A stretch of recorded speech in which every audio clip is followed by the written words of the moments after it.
UGC कानून के विरोध में दहिया के शिव मंदिर के महंत यति रामस्वरूपानंद गिरी का आमरण अनशन लगातार तेज होता जा रहा है। आज उनके आमरण अनशन का 5वां दिन है। प्रशासन द्वारा सिविल अस्पताल रुड़की में भर्ती कराए जाने के बावजूद महंत का अनशन अब भी जारी है। यूजीसी कानून के विरोध में आमरण अनशन पर बैठे दहिया की शिव मंदिर के महंत यति रामस्वरूपानंद गिरी महाराज का संघर्ष और भी तीखा होता जा रहा है। पंचदशनाम जूना अखाड़ा के महामंडलेश्वर यति नरसिंहानंद गिरी महाराज के शिष्य यति रामस्वरूपानंद गिरी ने साफ शब्दों में कहा है कि चाहे प्राण चले जाएं लेकिन उनका संकल्प नहीं टूटेगा। प्रशासन द्वारा जबरन उठाकर सिविल अस्पताल रुड़की में भर्ती कराए जाने को महंत ने उत्पीड़न बताया है। उनका कहना है कि वे पूरी तरह स्वस्थ हैं, फिर भी उन्हें जबरन ग्लूकोज चढ़ाया जा रहा है।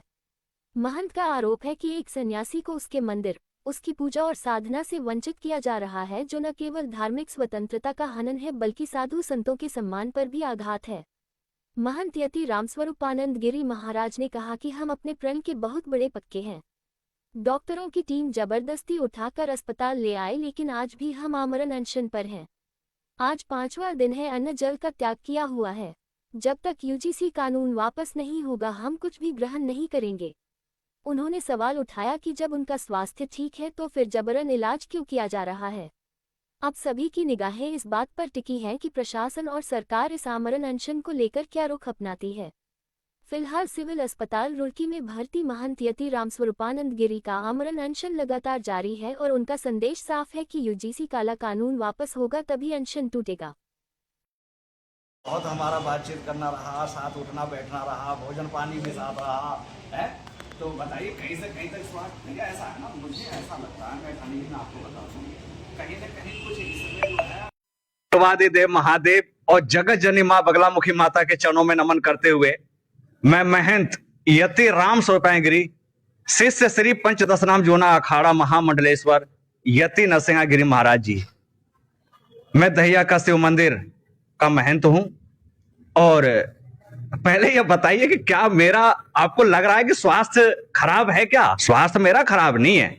अरे मैं दहिया के शिव मंदिर में यूजीसी जो हमारे सभी अपने हिंदुओं को आपस में लड़वा करके मरवा देगा, जिससे फिर जो है गजवाए हिंद के लिए रास्ता साफ हो जाएगा और फिर अपना भारत या बहुत जल्द इस्लामिक देश हो जाएगा। स्वास्थ्य मेरा कोई ज्यादा खराब नहीं था, अन्न जल हमने त्याग रखा था, लेकिन इसमें कोई हमारा ज्यादा स्वास्थ्य नहीं खराब था। हल्का सा जो है चक्कर आया था मुझे और फिर जो है 4-5 जो है हॉस्पिटल से जो है डॉक्टर लोग पहुंचे और एम्बुलेंस लेकर के, और उसके बाद में फिर उन्होंने जो है यूरिन वगैरह जो है लिया और फिर उसके बाद में चेक वगैरह किया और फिर तुरंत बोले आपका जो है ऐसा है कि स्वास्थ्य जो है खराब हो सकता है और आप ऐसे नहीं रहेंगे यहाँ, अब चलिए हमारे साथ, आप चलिए।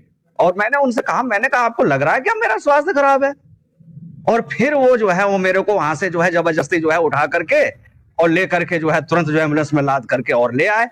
जब हॉस्पिटल, सिविल हॉस्पिटल जो है रुड़की जब ला दिए तो मैंने कहा कि भाई इतना सब जांच क्यों, मैं ठीक हूं, मेरा इतनी जांच क्यों कर रहे हैं?